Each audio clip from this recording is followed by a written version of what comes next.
We just came back from the Board of Directors meeting from the Capilano Student Union, and boy was it an eventful meeting. We have summarized the most important things to inform you students about what's going on with the Capilano Student Union. Let's get into it. What happened at this board meeting?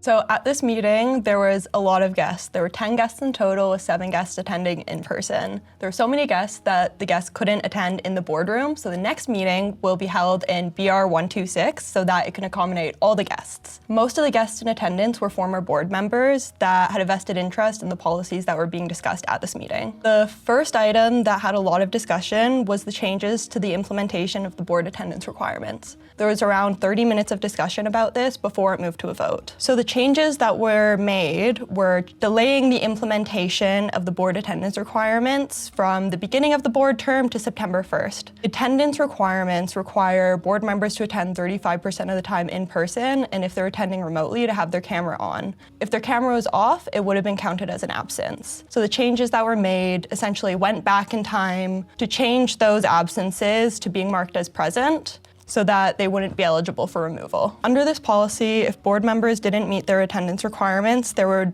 be penalties to their compensation, or they'd be eligible for removal if they didn't attend consecutive meetings in a row. Being a board member, especially for executives, should be treated like a job. They're paid by the CSU to do this work, and the executives are paid close to $2,000 a month. This attendance policy would ensure that if a board member is not fulfilling their primary responsibility of attending meetings, that either they'll receive less pay, or if they aren't attending enough meetings, that they be removed from the board. One of the guests, a former board member, Abhijeet Rai, pointed out that the current executives were at the May 21st meeting where this policy was passed. So the original recommendation that was made by the governance committee was to make it so board members have to attend in person 60% of the time, but the former president changed this to make it 35% to make it more accessible. He pointed out that when candidates put themselves forward to run in these elections, in the nomination packages, it states that they're expected to keep their Friday afternoons free for these board meetings. So in speaking about this, the president said that there was no one at risk for removal. This raises the question, if no one was at risk for removal, then why bring this policy change forward?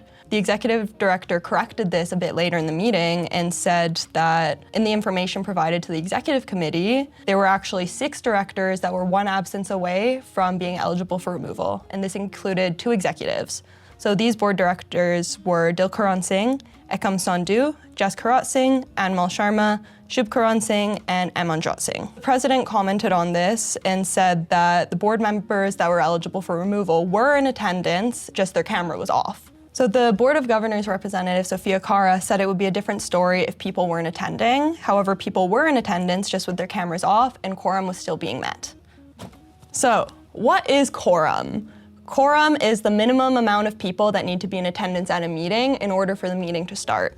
So if you don't meet quorum, the meeting can't be called to order, and all of the items on that agenda get pushed to a future meeting. So if people aren't attending, the people who do show up aren't able to do their work. A guest at the board meeting, a former board member, Ashki, asked if there were any reminders to the board members eligible for removal, and they were given reminders. Jashan Bular, in response to Abhijeet's comments about how board members should read the guidelines before standing in the elections, he said that board members can't rely on the pay they get from the CSU. Everyone has different financial situations. They work for themselves, so they have to work as well. If they are working and they're still attending board meetings, just with their camera off, then we can excuse them. Abhijeet spoke a third time, reiterating his point about how board members were informed that they would be required to keep their Fridays free for board meetings. Everyone has jobs, but it was clearly mentioned in the nomination package that board members are required to dedicate 3 hours every 2 weeks to these board meetings. If you can't keep your Fridays free, don't take the nomination. And please consider this as a job, as you are part of a very big organization. In response to Abhijeet's point about keeping Fridays free, Yuvraj said that we agree that the CSU is paying us and we're doing a job, and we are working responsibly for the organization, and we are not doing anything wrong. The thing is, they have mentioned Friday should be off, I agree, and they mentioned that's the duty, but we are working outside the university and we need to maintain that. Already the laws are working 20 hours and stuff, so nobody can leave their shift as well. But the thing is if they are balancing it or not. But this is about being on camera. If someone is on shift and took a break, like working a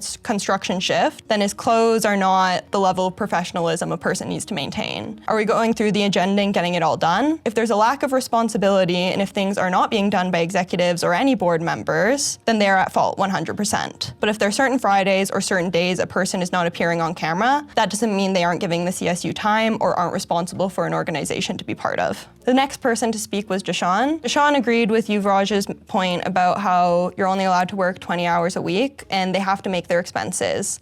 So they need to work outside of the university as well. So if they're attending a meeting by taking a break from work and their camera is not on, that should be okay. The president on God clarified that it's not about anyone missing a meeting, it's just about the camera on requirements. If you're saying we're getting paid and not working, I just want to bring in notice. After I got elected, I had a good office job and was earning more than I earn at the CSU and left that job because I want to be present here and participate. So after more than 30 minutes of discussion, this motion passed, so the attendance requirements were reset.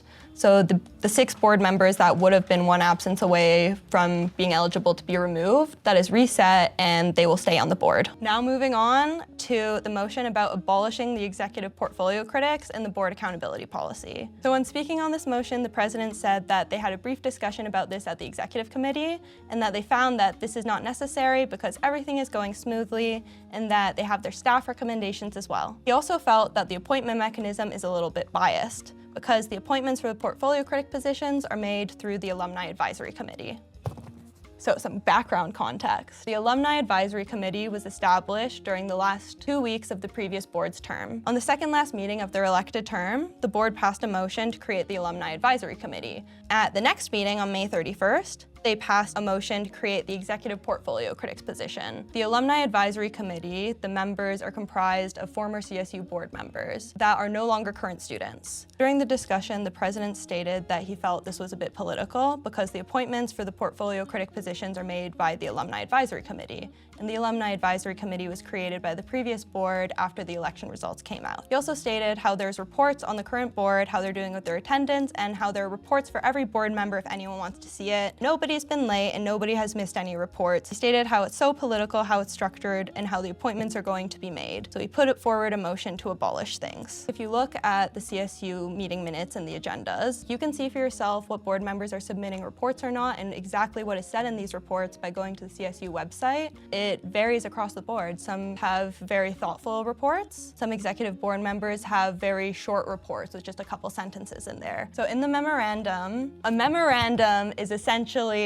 a note describing what the thing is. So if someone wants to put forward a motion, there'd be a memorandum describing the context behind it and the rationale behind it. So in the memorandum, it stated that all 5 executive members discussed this and that they all agreed that they're doing a good job. However, during the meeting, the VP Finance, Suksol, spoke up and said she was not part of this discussion and that she just received an informal phone call from the president saying that this motion was happening. Because of this motion got referred back to the executive committee for discussion before it will come back to the board again. So this motion did not fail or pass. This motion got postponed back to the executive committee for further discussion after it came up during the discussion in the board meeting that there was no discussion about it during the executive committee. So it got referred back to them to discuss further before it will come back to the next board meeting. Point brought forward by Priya McMurtry and how an accountability policy towards executives in particular acts as a form of insurance, and she disagrees with removing this policy because students are stakeholders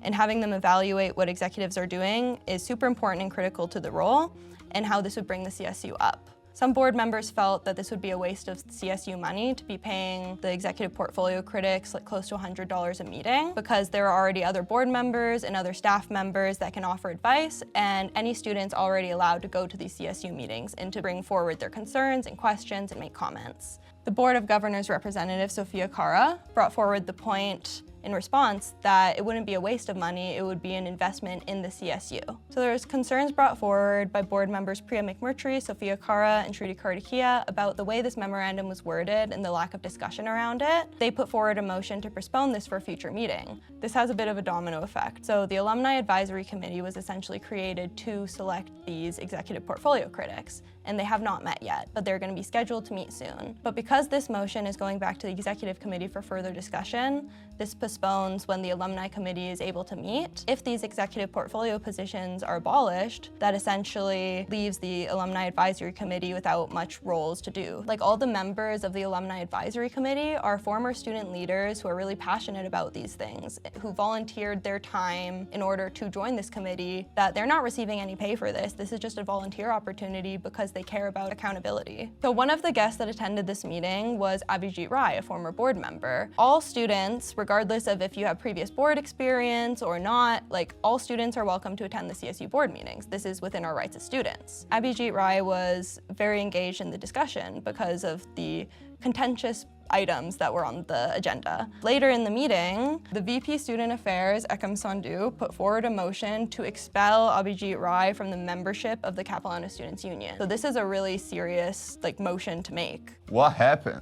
There was a lot of guests at this board meeting, which is within our rights as students to participate in these meetings as guests. One of these guests, Abhijit Rai, was a former board member and participated in CSU elections in the past. Abhijit Rai participated in several rounds of discussions about these agenda items, and later on in the meeting, the VP Student Affairs, Ekam Sandhu, put forward a motion to expel Abhijit Rai from the membership of the Capilano Student Union. And this motion was seconded by Jashan Bular, the at-large representative. So this is a very serious motion to make. So we're all members of the Capilano Student Union membership because we pay CSU fees. Only CSU members are allowed to vote in elections, participate in elections, and vote at the annual general meeting. There were concerns brought forward in the meeting about how this would impact Abhijit's access to things like the U-Pass or the insurance. The executive director clarified that expulsion from the Capilano Student Union membership wouldn't impact things like insurance and the U-Pass. However, it would impact your ability to participate in the CSU democratic process. After some discussion about this, the meeting went into a confidential session, and after they came out of the confidential session, this motion was repealed. This motion did not pass. Abhijit Rai is still a member of the Capilano Students Union membership. However, this was a very serious motion to bring forward that was likely brought forward because he was disagreeing with the motions that were brought forward by board members. If a board member or guest is being combative or not following the rules of decorum in a board meeting, it's reasonable to ask that board member or student to leave the meeting. However, putting in a motion to expel them from the membership of the Capilano Students Union is a very bold motion to make, instead of just asking them to leave the meeting. There was a lot of discussion that happened in today's board meeting. Remember that you as students are all entitled to attend these meetings as guests and listen to the discussion that happens. We weren't able to cover all the discussion that happened in the meeting today, so we encourage you to attend these meetings yourself and see what goes on. 2 items from this agenda will be postponed and discussed at the next CSU board meeting. So those 2 items are the appointment to the Sexual Violence Advisory Committee and abolishing the executive portfolio critics. So after some more discussion in the relevant committees, these items will come back to the next board meeting to be discussed and voted on.